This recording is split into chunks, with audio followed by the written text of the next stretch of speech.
আসসালামু আলাইকুম ওয়া রাহমাতুল্লাহি ওয়া বারাকাতু। প্রিয় দেশবাসী, বাংলাদেশের সমস্ত সরকারি, বেসরকারি কন্টেন্ট ক্রিয়েটর ও বিভিন্ন এনজিও যারা প্রথম বাংলাদেশের দক্ষিণাঞ্চলের যেমন ফেনী, নোয়াখালী, লক্ষ্মীপুর, কুমিল্লা এইসব এলাকা, বুড়িচং বিভিন্ন এলাকাগুলোতে যেসব এলাকা বন্যা হয়েছিল, যে কোনো জিনিস গরমে একটু ভালো লাগে বেশি, মানে ঠান্ডা গেলে আর একটু মানে এটার আর থাকে না, দাম থাকে না বা মজাও লাগে না। তো আজকে একটা জিনিস নিয়ে কথা বলতে চাইতেছি যে বাংলাদেশের বিভিন্ন জেলার, যেমন শুধু ফেনীতেই একটু হয়তো পানি নামে গেছে বন্যার সময়। বাংলাদেশের বন্যার সময় ফেনী, নোয়াখালী, এরপরে কুমিল্লা এইসব এলাকার মধ্যে অনেক ছিল, ত্রাণ বিতরণকারীরা ছিল, যেমন সরকারিভাবে বেসরকারি এনজিও কন্টেন্ট ক্রিয়েটররা সবাই ওইখানে গেছে। ত্রাণ যা দিছে, হয়তো কেউ 5 বার পাইছে, 10 বার পাইছে, কেউ একবারও পায় নাই।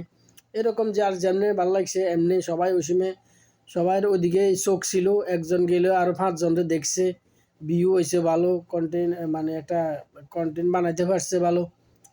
তো এখন আর কেউ এইসব খোঁজ খবর নেয় না, কিন্তু শুধু ফেনী, যত সম্ভব ফেনী জেলার পানিগুলা একটু ভালো মতো নামে গেছে।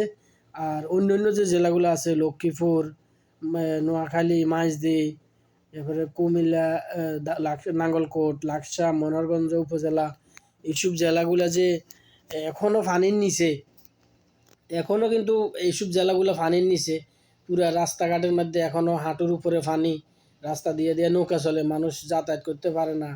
বহুত মানুষ আছে দিনমজুর, কাজ কাম করেই খায় গ্রামের মধ্যে, তাদের কোনো কাজ কাম নাই। তার প্রথম কিছু ত্রাণ সামগ্রী পাইলেও এখন কিন্তু মানুষ বহুত অসহায়ের মধ্যে আছে, বহুত মুসিবতের মধ্যে আছে, যা মানুষ মুখ খুলিয়েও কারো বলতে পারতেছে না। কোনো সাংবাদিক ওইদিকে যায় না, কোনো খোঁজ খবর নেওয়ার মতো কোনো লোক নেই। তো ভিডিওটা যারাই দেখবেন একটু বেশি বেশি করে শেয়ার করবেন, কি কারণে, যাতে বিভিন্ন ধরনের সংস্থাগুলা ওইসব এলাকার খোঁজ খবর নেয়, সরকারি লোক, ছাত্র অধিকার পরিষদ যারা আছে, বিভিন্ন ছাত্ররা যারা বন্যার জন্য ত্রাণ সামগ্রী কালেক্ট করছে, ওইসব যে এলাকাগুলার যাতে খোঁজ খবর নেয়, আর ওইসব এলাকাগুলো যাতে যায় দেখে। বহুত মানুষ কিন্তু এখন বর্তমানে প্রথম যারা কেনাকাটা করে রাখছে, তখন তাদের ঘরেও ছিল, এত একটা সমস্যা ছিল না, মানুষও কিছু দান মানে কিছু ত্রাণ সামগ্রী দিছে। কিন্তু এখন এই মুহূর্তে বাংলাদেশের বিভিন্ন জায়গায়, অনেক জায়গায় মানে অনেক জায়গায় যেসব জায়গাগুলোতে বন্যা হয়েছিল, যেমন লাকসাম উপজেলা, নাঙ্গলকোট উপজেলা, মনোহরগঞ্জ উপজেলা, লক্ষ্মীপুর, এরপরে আপনার এই যে মাইজদী, এরপরে এইসব এলাকাগুলো, নোয়াখালী, এইসব এলাকাগুলো এখনও কিন্তু বহুত জায়গা পানি। শুধু মানে কিছু হাইওয়ে রোড যেগুলো আছে, এগুলো তো হয়তো একটু পানি নিচে নেমে গেলেও যারা শাখার যে রোডগুলো আছে, ছোট যে রোডগুলো আছে, ওইগুলো গ্রামের ভিতরের মানুষগুলা এখনও পুরা মানে পানিবন্দিতে আছে। তো এখন যে তারা যে জীবনটা মানে অতিবাহিত করছে, খুব দুঃখের, কারো কাছে বলার মতো না। কে কার কথা শুনবে, সবাই পানির নিচে, কে কার কথা শুনবে। তো বিশেষ করে যারা ত্রাণ সামগ্রী মানে সরকারিভাবে বা ঢালাওভাবে যারা ত্রাণ সামগ্রী সংগ্রহ করছিলেন, একটু তাদের দিকে একটু নজর দিবেন। এখন আর আগের মতো ওই যে শুকনা খাবার এই সেই, এরপরে মোমবাতি, গ্যাস লাইট, এগুলা আর এখন মনে হয় লাগবে না, যেহেতু বিদ্যুৎ এখন সরবরাহ ঠিক আছে, চলতেছে।